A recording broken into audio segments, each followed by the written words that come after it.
It like popped up and then it hid. Like, what's happening?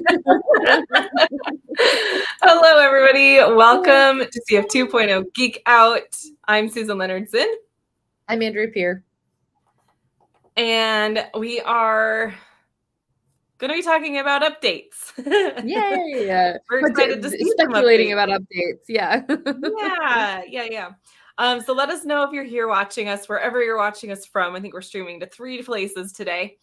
And say hello. Let us know you're watching. You can put hashtag live or hashtag replay if anyone does that anymore. I don't even know. But let's see. I'm trying to pull up our Facebook feed. We got James watching, it looks like. Okay. All right. Here we go. So do we have any like housekeeping stuff we need to take care of real quick, or are we pretty other good on than that? just a reminder, like we're on Friday, we did the active campaign Geek Out yesterday. It's going to come down on Monday. So get that if you want to. And then, just keep sending us all of your awesome questions in the Facebook group and we'll keep monitoring and helping. All right. Okay. So we posted into the Facebook group, CF 2.0 Geek Out Facebook group. That's how we call it. We posted the link into there about the update that came from ClickFunnels earlier this week. And so we thought we would just kind of go over that today and talk about what we see and do our normal geek out discussion around some of the things. And then maybe share a little bit about like what we are working on right now in 2.0 and what we've done and what we're about to do and all that stuff. So come hang out with us. And we got someone, I'm sorry, I don't see who it is, but it says, hey, from Asheville. Hey. Hey, whoever that is. I'm sorry. Oh, it is James. Okay. And then we got Lisa here. Awesome. Okay. Yay. Hey. All right. So I will share. And maybe I can grab the link to this real quick as well. I can, I'll send it in Voxer, Susan. Isn't it? I sent it to you. Oh, you already did it. Yeah. I was like, I still might have it on my copy button. So yeah, here we go. There's what we're looking at. I put it in the link in the Geek Out group feed. If you're watching this elsewhere, I'm sorry, I don't have those up right now. Okay. So this is the updates we got. We've got, I think they keep it all on one thing. So if we scroll down far enough, here's the first one that they put out from November 23rd. And so all this right here is brand new this week as of the 5th. So I think there's a little bit of technical things on here that I don't quite get, but not as much as that first update. When I was reading that first update from November, I was like, I don't understand half of what they're saying here. This one was a little bit more layman's terms of issues. So, all right, Andrea, where? Yeah, so like intercom and notifications when a user has attached a domain to ClickFunnels. I think this to me, what I'm reading the tea leaves is basically, it is technical, right? But at least to me, it's like maybe they're addressing some of the domain issues that people continue to have. I think Dan would probably be able to here. I don't actually know. When I think of intercom, I'm thinking of an intercom. Send intercom a notification. So are that the notifications that we get within ClickFunnels 2.0? Is intercom what they use to handle that? I don't know what intercom is. So that might be where I'm a little bit lost on that one, but good to know that there's updates there. But I think like the domain ones, they definitely are working toward, or they're still working on, and they've fixed it. I did hear, so we know a lot of people were struggling with getting their DKIM set up and approved and all of that, which has to do with the email marketing. And it's not completely related to the text record. So a lot of people saw this update and they were like, oh, but I'm still having problems with my DKIM getting set up. And they're two separate things. So we know that they are still working on the DKIM issue. They haven't officially said that they fixed it, but I do know that people are working with support, and support is able to help people through that problem now. So if you are having that issue, make sure you have an open ticket with support about that one. And I'm hearing we have people posting in the group all the time that they're getting it fixed and it's getting set up. So that's good news. Hopefully next week we have like an official update that that's no longer an issue. Mm-hmm. Let's see. Okay, so I think the other thing, like in terms of the application, this one is interesting to me. Like if a user arrives and purchases ClickFunnels from a shared resource, the resource is now installed as a part of the onboarding experience. I don't know what that means. I hope that that means like when I do a share funnel, it doesn't just show up in my notifications, but it actually shows up in my funnels, maybe. Yeah. I think it's probably just smoothing out that process of that experience of like, okay, somebody just shared a share funnel with me. I'm clicking on it. I'm getting my account set up. Like I'm new, like I'm getting 2 ClickFunnels from this person sharing a share funnel with me, just like we have seen in 1.0. It takes them to go create an account. And I'm guessing it was probably a little bit clunky before with the process of like, oh, I gotta go set up my account. And then maybe they had to like go back and click on the link again after their account was set up to actually get it installed. So I'm thinking it was something like that. And now it's like a one smooth process that it's getting installed as their account is getting set up, which is great. I don't know what it was like before, but it's great that it's working that way now. Right. All right. So then courses, which is where me personally, I've been spending a lot of time lately because I'm trying to get our Geek Out stuff all set up. And I don't know what sidebar navigation issues they're referring to, because the ones that I still consider issues are still not, there's no, and I wouldn't call them issues.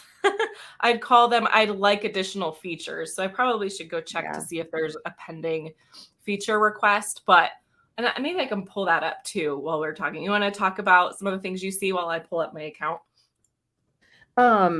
No, I mean, I think you hit it spot on. I think that the stuff that we're seeing is more like feature requests and not so much issues.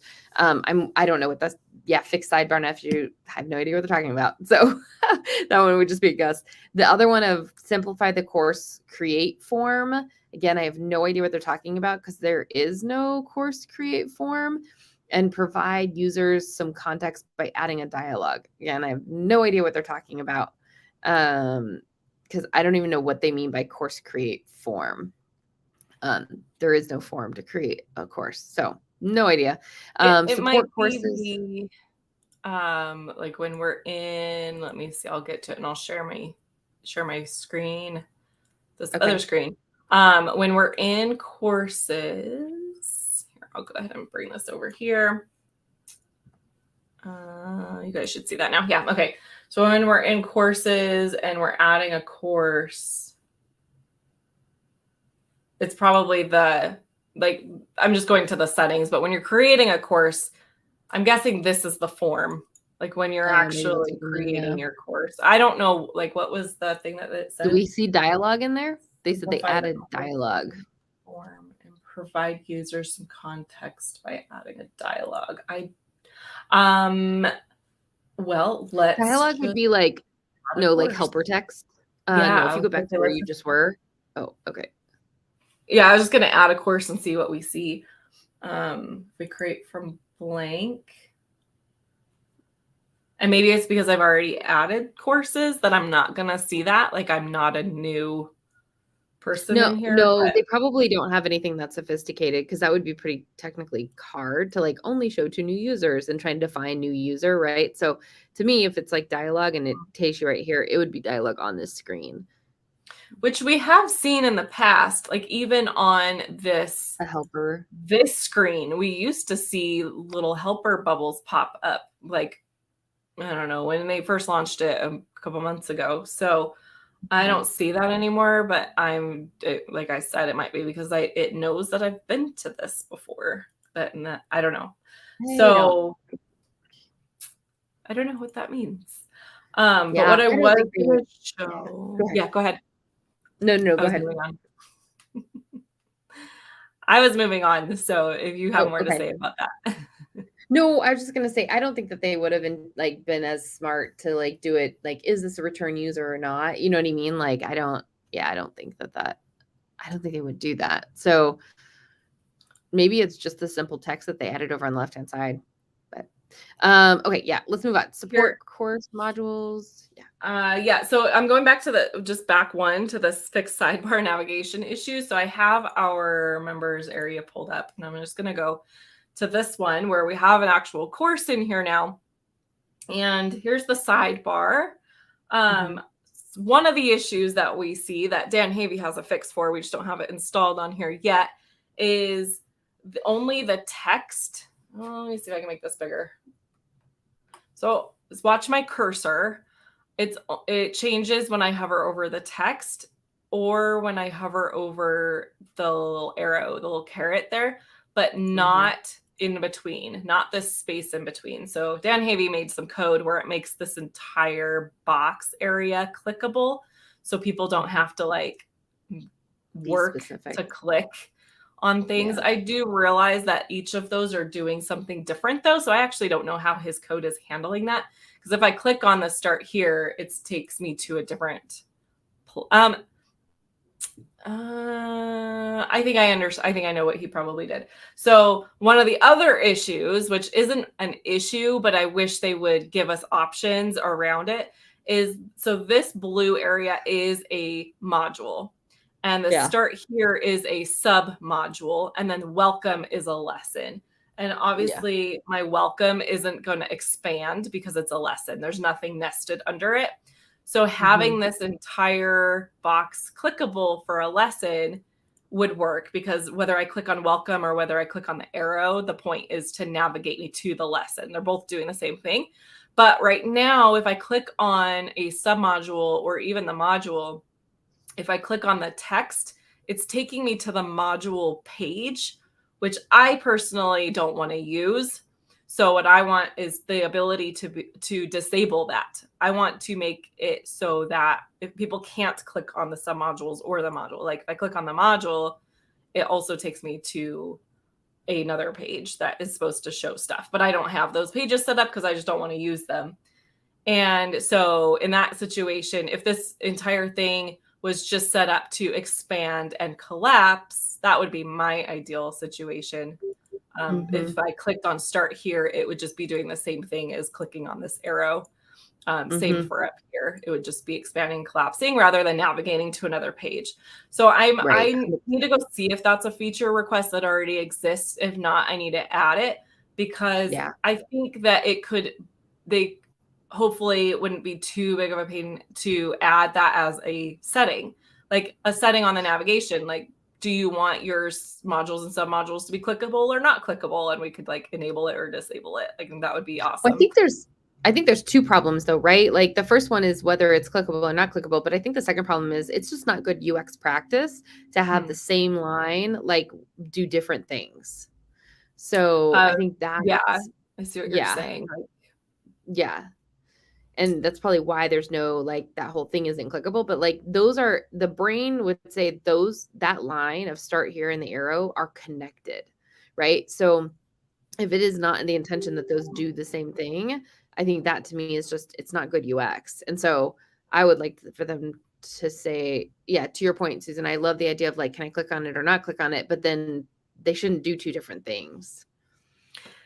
Right. I think that should be like if you're using the module, show, or just click and expand. Right. I'm wondering, though, like if you are using the module pages and someone clicked on the submodule, what would they expect to be happening? Well, this is like that UX decision. It goes back. There's no agreement in the UX community on this one. So like it goes back to navigation schemas, right? So if, let's say I have a navigation schema and it has 5 nav items and 3 of them have sub items, 2 of them don't, right? We do know that the recommendation is that all 5 items act the same. So if it means that when I click on something, the page changes and it shows, right? Then all 5 of them do the same thing. Or if it means I click on it and it expands, right? Then it's more of just like on the 2 that don't have items, maybe it shows, you know what I mean? Like a drop down with a blank state, which isn't great, but it's you want all of them to be the same, right? So in here, if it's like a click, show, and expand, meaning like the page will change state, you know what I mean? Or if it's just an expand, which is what I recommend. And so then the user actually, like, we don't think when we expand that a state change happens, right? Or that a page change happens. But we would say, like, when I click on the thing, I want to see the difference. So if you really want your module page to be a thing, I would just make it as your first sub or something. Yeah. I can see how you could need it both ways, but not saying that's good UX, but if someone were, I think the heart of the issue is, why do we need module pages to begin with? Right. Yes. I think there's that. probably, what's happening here? Oh, when I hover over the, is that an ellipsis? Is that what those are called? The three dots at the end. Oh, yeah. It's expanding the rest of my title. I was like, what's happening? So yeah, I think that the module page in itself, although Dan and I were exploring use cases for that, and we could see potentially coming up with one of using the module pages, just not in the way that ClickFunnels intends it, right? Got to know the rules to break the rules, and we might find another way of using them that makes sense. So we're still exploring that. But anyway, so I never want people to actually land here, so they'd be welcome. So those are the issues that I still kind of see with the navigation. So I actually don't know what issues they fixed. I'm sure there were some that I didn't know about. And okay, so then jumping down to this one, support courses, modules, and lessons in sidebar navigation. Again, like, I thought it already was doing that, so I don't know what that means. Simplify course sort navigation. I think that has to do with out here. I did notice some of this changed, like they added this in here for add content. It's a little more obvious. This little circle with the plus used to just be in line with these little gray icons, and it was like, well, where do I go and add stuff? So they kind of pulled that out, made it more obvious. Here's where you add your content, and it's add lesson, add the module. I do like that. Yeah. It's a good change. And they have it all the way down on all of the places where you can add content. It's missing from the lessons because you're not adding another lesson or submodule with the lesson. So that's the only place that doesn't show up. And okay. Editor. Universal blocks. I think we all ran into an issue with universal blocks within the last week of them showing up as yellow errored out boxes. And we were like, what's going on? I think it's because they were working on them and they made some updates. Which one of the updates is something that I've been saying from the beginning. So I'm so excited to see that it actually happened. In that you can now save an element as a universal block and a row. I don't think rows were working either. It used to be just sections. And we were having, so those of you that have been with us for a while, when we were building our funnel hub, the first version of it, and I got to the navigation on the top and the navigation on the bottom, I was like, how do I use the same navigation but have it like on different color backgrounds? Like I want it one color on the top and I want it a different color on the bottom. And I was like, it'd just be nice if we could just save the element as a universal section or universal thing element. Yes. And now we can. It's awesome. Yay. So happy to see for that. Listening. Yes. Someone must have been hearing. Yay. Yeah. And then I skipped over this top one. Universe takes universal. Just to a new level. It's like, here's the update, but then here's details of the update. These ones are a little bit different of bullet points than the rest of the document. Okay, so now here's some things that I haven't experienced, so I don't again know what they were fixing. So if you spot anything, Andrea, that you want to talk about. No, all of it is the only thing I can think of. Yeah, go ahead. I was going to say this one here I've experienced. Any of us that have been using pop-ups have experienced. I think there was an issue within the editor where if you were opening the pop-up and you're clicking around on the settings and then you click off the settings, then the pop-up would go away, but it would still be like acting like the pop-up should be there. So you'd have to like refresh the page to get your page back to normal. And yeah, it was kind of a big pain in the butt. So it's good to see that. I think that's what that's referring to. Other than And like the investment in the payment AI, I will say that like it was they were very helpful, but it was quite difficult to get set up with payments AI and actually receive funds. So just because they're definitely much more rigorous than Stripe is, and I needed to have like your traditional stuff with a website and my products listed and the prices and my address and my terms and conditions, and like it was just much more than what Stripe normally would need, and it took forever. And they had an upload documents issue, which I think that they have resolved now, but for a while it wouldn't allow you to upload your documents. Yeah. Yeah. Let's see if there's any. So there's a few places in here where they have payment updates, payments AI related updates. Yeah. I will say they were all very helpful, but it was, and very on top of it in terms of help, but it was kind of a painful process. Let me scroll back up to this one. See if there's any others that popped out to me. I was trying to figure out the emails. Like, I don't understand what they're investing in. Like they keep doing the whole broadcast thing. Again, though, like I just think they have bigger issues than like fundamental like edit issues, but maybe that's just they're tackling what they can. A lot of so focused on broadcast stuff and like features to like wait till later. Again, I don't quite understand the investment there, but we're gonna just go explore real quick because I actually haven't looked at it in a while, but I don't believe there's a way for us to actually import contacts yet, which seems to me like the biggest thing that needs to get fixed. What was the biggest thing? Do you think? Oh, being able to import email lists, contacts. Oh, yeah. Mm-hmm. Yeah, so we still don't have, this is what loads when you go to here. So that's kind of just where I'm stuck. And I know it's coming. We've seen that they're we kind of found a backdoor way of getting to the thing that would allow you to import your list, but it just it's not ready yet, I guess, for everyone to be using. So we know it's coming. Obviously, like you can't not have an import or export feature on your contacts on your CRM. But I'm not sure why it's taking so long. And I'm at the place where I'm not going to use it until I can import email lists. Yeah, I mean, and even other than like I have other stuff that I want to see before I will use it for sure. Yeah. Well, you do way more complex things though. Yeah. So, but there's definitely a lot of broadcast updates in here. Events. I don't know exactly what this is talking about. Yeah. So, and then, okay, let's just focus on funnel ones and then we can move on to the other thing we were going to talk about. Okay.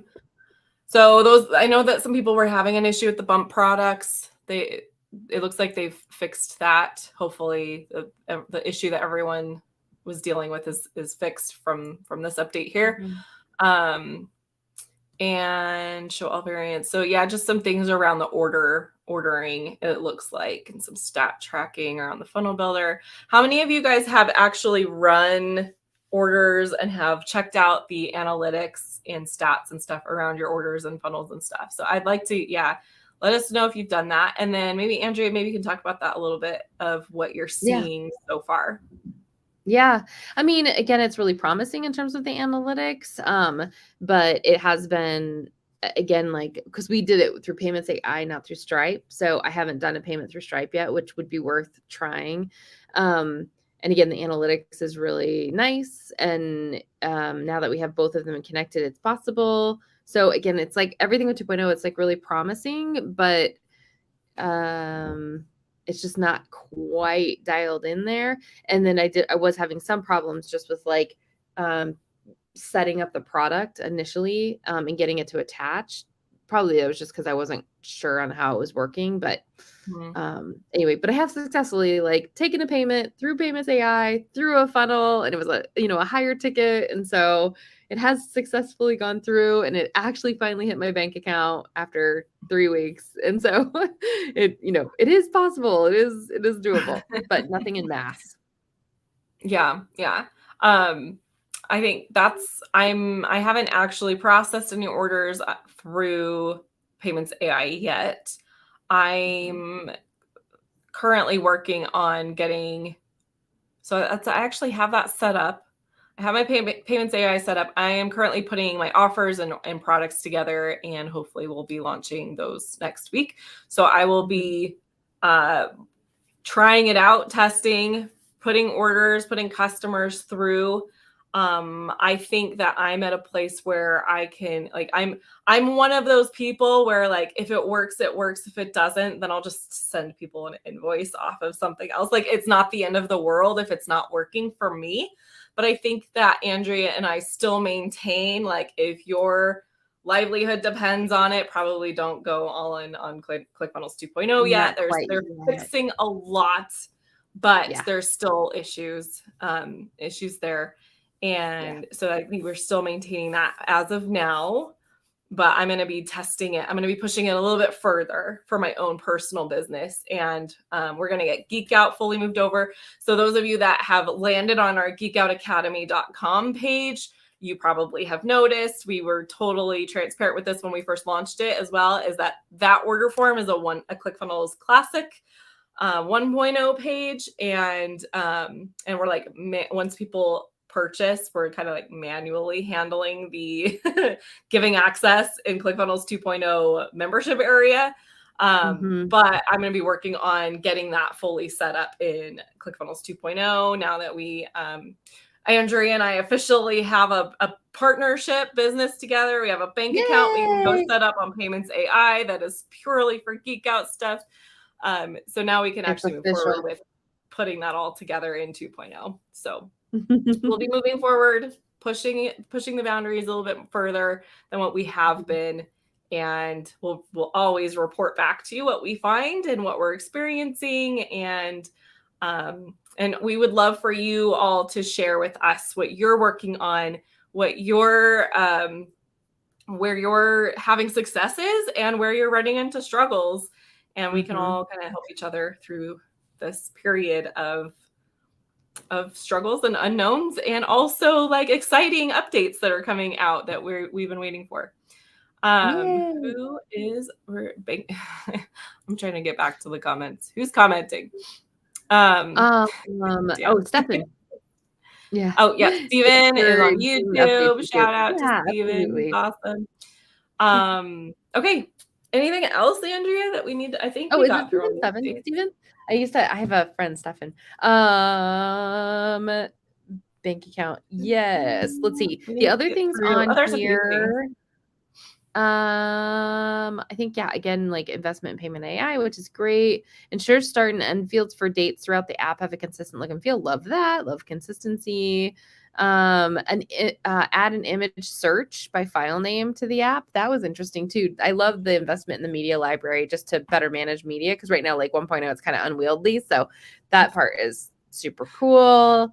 And then let's see. And then scroll wide workflow. We actually experienced that yesterday on our Geek Camp, which was really nice. Just being able to like scroll in and out of the full workflow to be able to see it. Yeah.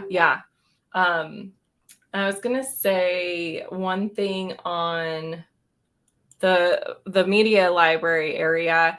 I did put, I'm looking for it real quick in the group. I did put a link in a post where there's a feature request that someone else put into the feature request area, and it's about I'm trying to find it.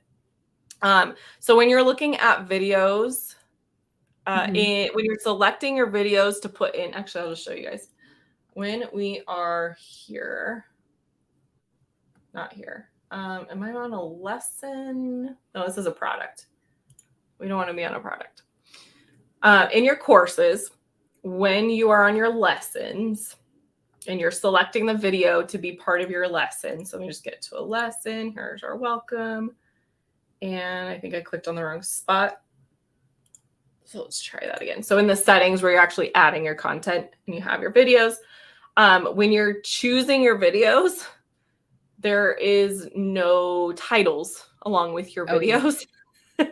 So I was like, I don't know which one is which. Which one do I need to be choosing here? Because look, obviously, like they all kind of look similar. Most of them look similar. Some of them are more Right. obvious, like this one's about the buttons because the buttons are showing. This one's my welcome one. So there is a feature request to add titles or whatever we named the video when we were uploading should show right there. And so I will, I don't want to select something. I don't even know which one. Oh, it's the welcome one. So feature request, did you already put it out there, Susan, so we can all upvote it? Yeah, so I'm trying to find the link real quick if I can find it. I'll put it onto this post in all of the areas that this is streaming. Because that is a big thing that I think people haven't really realized needs to be fixed yet, because I don't know how many of us have actually gotten to that point yet. But it needs to be fixed because it's going to be a big problem as soon as people start putting videos in there and adding their lessons, and they're like, oh crap, like I don't know what's what. Totally so agree. I'll go ahead and put that in there. Okay, cool. Okay. All right. Thank you for joining us. Let's see. Can you see the file name for the video file when choosing it? No, I think that's the problem, right? Is that it doesn't show the video at all, the file name at all, the file name or the title when you're in here. So there's nothing that shows, there's nothing that pops up on hover. There's no like settings to get to anything. There's nowhere to see what the video is. In the video area, let's just take a quick look here. Okay, sorry. I just have to laugh because I think Stephen is trying to help me with the pronunciation. I don't know what that means. He's being silly. Steven. Steven. I was like, oh no. Steven's one of my awesome clients. He's a joker. Oh, okay. Awesome. I love it. So he's just joking. Yeah. Okay, so I'm going to go to my assets and videos. So this is where I've uploaded. These are all the videos that I uploaded. So over here, they're all listed by the title, and then there's no thumbnail. So you can't even come over here and be like, okay, what's the thumbnail that goes with this one? And then like do a comparison. You can't even do that unless you click on this, and then I think it will show you. So it just needs a little bit of help there. I resemble that remark. Okay. I was gonna say one more thing, but now I don't remember what it was. So, oh no, we were going to answer Frank's question. Should we do that real quick? So sure. Frank had a question. He's trying to get to it here. We'll share. So right here, Frank's asking a question. You also had another question about active campaign, which I will get back to you on a tagging schema and a list strategy there. But yes, that's not this one. So go ahead. Yeah. Okay. So he says, if you have like 10 lead magnets or, a lot of lead magnets all going to the same thank you /sales page, do you build out full funnels for all the lead magnets or just link them all to the one thank you /sales page? Do you want to go ahead and answer that, Andrea? Short answer is you build separate ones, one for each. And the reason for this, it's super important, Frank, is for analytics purposes. If you actually want to compare which one performed better, and for delivery, if they truly are 10 different lead gens on your thank you page, you probably have different download links based on which one you sold. So those are the two reasons that I would recommend doing 10 different lead gen pages. Now, Susan made a good point in that you could put them all in this same funnel, meaning like, you would have like basically 20 steps in that funnel, one for the lead gen page and one for the thank you page for each of the 10. If you wanted to, especially if you're on the 97 plan, it will help you reduce the number of funnels you have.